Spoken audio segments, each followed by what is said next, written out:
I hope the around like 12,000 of us that did not watch as much LCS this past weekend because of Super Bowl Sunday are ready to kick it back into high gear as Super Bowl Sunday is over. LCS playoffs are here, and given that a particular fan base is going to be looking for something to watch this upcoming weekend, hopefully we can deliver a fantastic slate of opening playoff series. Welcome back, ladies and gentlemen, to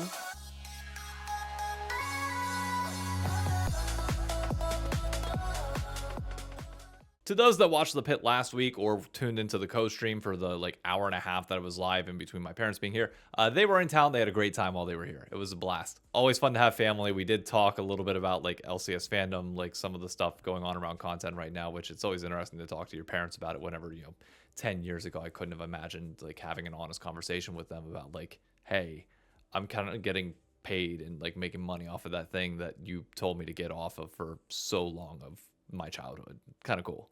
They were proud, which made me really happy. Like, regardless of whether we want to admit to it or not, we're always trying to make our parents proud and happy. And speaking of making people happy, the LCS is currently not hitting that mark in one particular area. I gotta start negative real quick, and then we'll bounce back to the positives here in a minute, because it has been 1 month since the LCS address that said that we were going to be getting more roadshows. And in case you don't know, like, the timeline of this, we've got like 7 months left of the LCS, which means there should be at least 2 roadshows that still have yet to be announced to sell tickets, to market them, and beyond. We have no information. APA's mom tweeted out, which caused me to see this and think about it, because I just kind of put it in the back of mind saying that, Riot's going to announce it here soon. It's been a month already, Riot. Like, you got to get this information out. Every other region has their road trips already like vetted out. K-Corp and Koi have already announced theirs. T1, I think, has announced theirs. Gen G, I forget all the LCK ones. The LECs were like I really focused my attention, but we got to get this information out there. It's got to happen, which for at least lock-in tournament, for those looking for anything to do outside of the online space, will be at OSNYC watching finals. And yes, I will be doing my co-stream, like the LCS co-stream there. I just messaged Brian prior to starting to film this to figure out what the logistics are going to look like of like having a camera set up, and you'll be able to watch the entire New York City bar's reaction to whatever happens at finals via the co-stream. It's going to be a very unique environment, hopefully.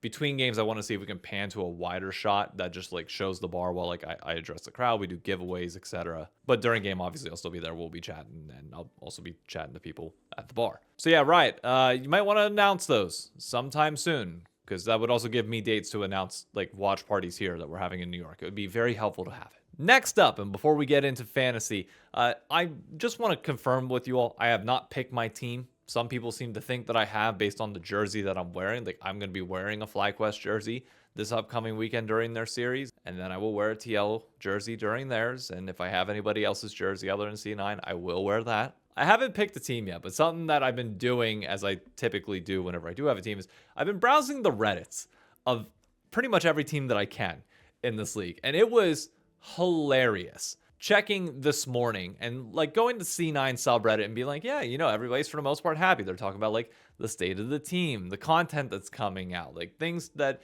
are just popping up from conversations, because APA's been a little bit more spicy with some of his words as of late. You go to FlyQuest, hey, they're happy. Like, it's a matchup against C9, it's a rematch, like some frustrations around seeding, but for the most part, people just happy that the team's performing pretty well early on. And then you go to Team Liquid subreddit, which has been kind of a hellhole in a good and bad way. It's entertaining as somebody from the outside looking in, but I can imagine for staff why it's frustrating, because like 2 weeks ago, there was a post saying how there's a lack of content, which I may or may not have, opened that can of worms a little bit by talking about it here on these videos. It then got better because TL posted an update from Ben, who's their content lead. They actually had a video hit 160,000 views on YouTube. Like, it's an insanely successful video if you haven't seen it. Obviously, it doesn't talk about the LCS team as much. So while there is additional content, and there was some in the past 2 weeks, since their loss this past weekend, well, then win against Dignitas, there hasn't been anything posted on the channel. Like, there was no VOD review this week, especially given that like there's an extra week of them having time off. The update video from the org, like, not really to be found. And like, people are just looking at C9 on that Reddit and just saying like, look at what they have. Look at what we have. Like, yeah, great. We got 160,000 view video about League of Legends. Like, cool. Team Liquid League of Legends as a whole doing fine on YouTube. But actual information about like behind the scenes of the team and like information that we want to get there, nowhere to be found, and it's making it hard to connect to the team. It was wild looking at the different Reddits and seeing the dichotomy that existed between all of the different fan bases. Shout out to FlyQuest though. Their subreddit has picked up pretty drastically in terms of traffic and people talking about it, which it's not a lot. I'm not gonna say that it is. Like obviously most people are using Discord and there's other platforms that people are just in natural comments of. But I'm just a big Reddit fan. I always was back in the day, and I still am. Like that was classic Optic, classic TSM.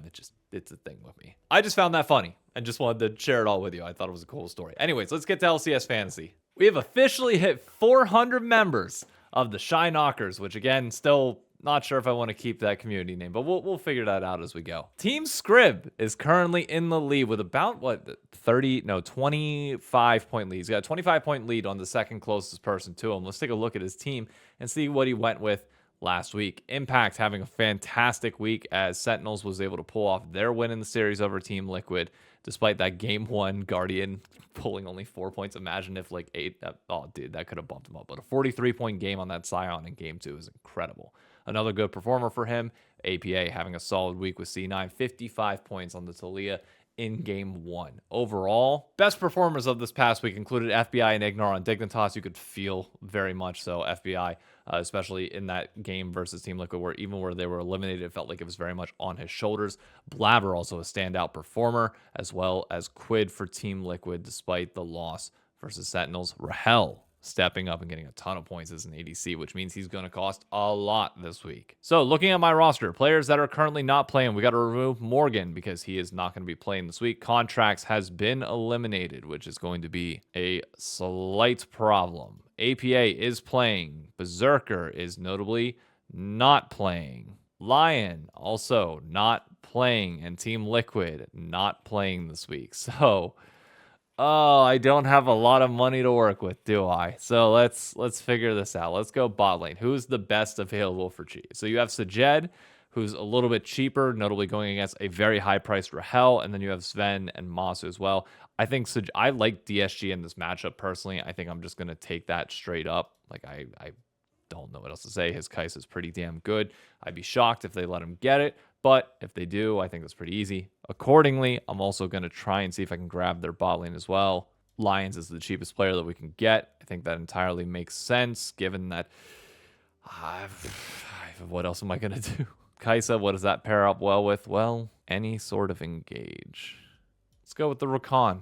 Why not? With an average price of $20 per person, we have 3 left, and that's going to be a problem. So let's go top side. Who's the cheapest? Castle's the cheapest. Thanatos just barely. Oh, I'm going to try and grab Thanatos. Absolutely. That's 17 points, 100%. Let's give him the Renekton, which, safe pick, but at least it should give a little bit of a bonus here. $33 budget to work with is really not a lot, especially given that the cheapest coach I can get would be Ido at 16, which I think I'm just going to grab straight up like that, why not? And then see what that opens up for me in the jungle to see I have 16.9 points. I can get Kisno. I can't even get Kryra. Interesting. I'm going to have to sell APA, aren't I? I think I am. Yeah, I don't really have much of a choice. In order to even get a full team, I have to sell them and get somebody a little bit cheaper. Maybe I could take the risk because like you saw Quid and FBI both popping up on the list despite being in the same series. Maybe I'll take a risk on Darkwings here. Grab him something. Actually, Darkwings can play Anivia and has some nice points there, which does free up 18.9 in the jungle, which would allow me to get pretty much anybody. So I can grab Gryffinn if I wanted to. But I think Kryra's actually going to be the safe play. I mean, I don't want to take Gryffinn, if I'm being honest. Like 9 points versus 9. Yeah, I'm grabbing Kryra. That's fine. It just kind of is what it is. And we'll give him Pantheon. I think that makes sense, which means I have 1.4 to work with. I'm fine with the bot lane as is. Top lane, Thanatos, I think is fine. Mid lane, I could get Quad, but I don't think he's going to get that many points. So is there anybody else I can substitute for? No, so Jed's already the cheapest. Lion's already the cheapest. Coach, It's already the cheapest. Yeah, I don't have a choice. I could take a risk and go with quad and try and get that variety buff, get like a 15, like sack the points here, but get the bonus on quad, assuming that he plays well against C9. But I just think C9 looks good. You know what? I'm gonna risk it. We're gonna go quad. We'll give him his classic Oriana, and we're gonna call it good at that. And we're gonna confirm the change, because don't forget to press that button and save it. And that will be what allows you to keep your points. So, a lot of faith in DSG to pull off this weekend. Otherwise, I'm in big, big trouble. So, let's get into the matchup preview. The best part about previewing both of this upcoming weekend's matchups is that we have seen them before in various different time spans apart from each other, but it actually makes the analysis of this and where you want to kind of see things and project things a little bit easier. So let's start with Saturday. Sentinels versus DSG, a round 1 rematch that we saw notably with Kisno in jungle and not Kryra. Kryra, who has been practicing with the team this entire time, and they looked pretty good against Lion, who generally I have above Sentinels in terms of relative strength right now. If you're looking at Sentinels power points so far, it is definitely Rahel, and Impact has notably stepped up from where he was last year and is looking pretty damn good. Darkwings is a very stable presence in the mid lane for the most part, and Hambach, when he's allowed to pop off, absolutely can. But in my opinion, their biggest strength comes whenever you feed resources into Rahel, and he's able to absolutely close out games for you. What's interesting, though, is a similar thing can be said about DSG, who I believe is one of the best team fighting teams that we've seen in the league right now. Like, there's a reason why Cloud9 picked FlyQuest over DSG, and honestly, I think that's similar to Sentinels.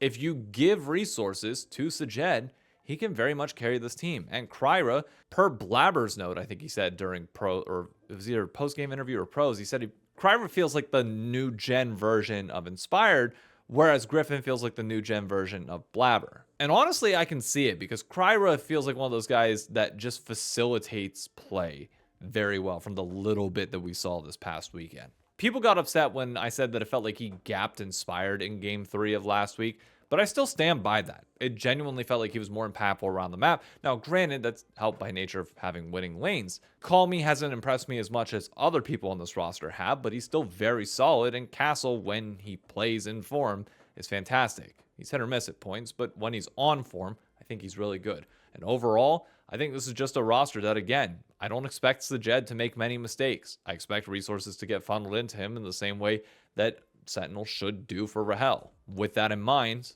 I would take Sajed in the ADC matchup currently. I just see these games going long. I see it being a bit more bloody. And with that, I genuinely do favor DSG so long as the blood does not favor Sentinels so heavily early on. I think if Sen gets leads in these games, they will be able to close them out. It seems like they snowball decently well. I don't know if that's actually back, but I need to double check that before going into the co-stream on Saturday. But I feel like if you get to a 30-minute fight, DSG is going to take this. So give me 3-1 DSG over Sentinels, which then feeds into our second rematch that we have in C9 versus FlyQuest, which is a direct repeat of this past weekend. And I know what most people think. This is going to be a 3-0 or 3-1 C9. We just saw it. They look great. They look fantastic. That game 3, not even necessarily close. But here's the thing I would say. When you are a top team in this league, everybody else is trying to catch up to you.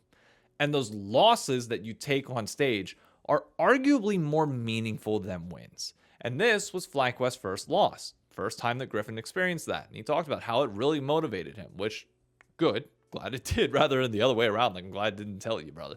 But I think this is a FlyQuest squad with ThinkHard at coach that can really take those losses and improve a lot week over week, especially since we have this roster that's very raw. It is just hands. Like you saw Gakkos, he's going to need a little bit more time. But when Gakkos is on form, he's great. Like, he will continue to improve. His laning will get better. FlyQuest team fight and cohesion in team fights will continue to look better as well. I think their bot lane still is very much a strong point that can get advantages on Sven and Vulcan. But it's that mid lane for C9 that I still do favor them. Like, Quad, by all means, is Mr. Consistency, but APA on the C9 squad has looked absolutely incredible.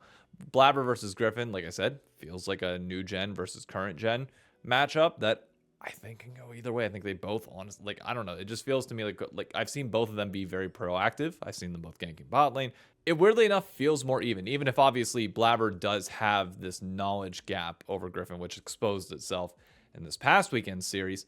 These are all small things that we'll continue to learn, or Gryffinn will continue to learn as time goes on. That I think this series will honestly be even closer than people think. Yes, I'm still going to go with C9 in this matchup. I just think APA is the best player on the Rift in this entire lobby right now, and will be able to help them overcome any obstacles that do pop up. But I can see worlds where FlyQuest gets some early leads and is able to get like a 4 or 5k advantage going into like 20 minutes and win some of those fights. Yeah, absolutely. I'm looking through that bot lane and Gryffinn enabling that, and also possibly getting fed through himself as well. Because I definitely don't think you're going to get an advantage with Thanatos over Gatghost. Thanatos getting leads, but notably not closing them out as much. So like, there are weaknesses for C9 that I could see rearing their head here, but not enough to lose this series. At least not yet. So I am going to go 3-2 C9 over FlyQuest to close out the weekend. Again, I'll be live tomorrow with the Shinnok Watch Party, watching every single game this weekend from the LCS. Be sure to subscribe to the YouTube channel if you haven't already. Follow my Twitch channel if you prefer watching over there. YouTube always seems to have better viewership than Twitch, but it's just the thing. So I will always recommend people watch on YouTube. It's a blast. Otherwise, that's going to be it for me. To the rats that might be tuning in or looking for something to watch this weekend, I hope we can find a home for you, whether it's here or with a team or somewhere else. I hope we can help fill that void a little bit, because I mean, we'll talk about it in future videos, but for now, at least, my heart goes out to all of you. It's the end of a chapter, the end of a journey, and hopefully we could provide you a home and start building that next one for you.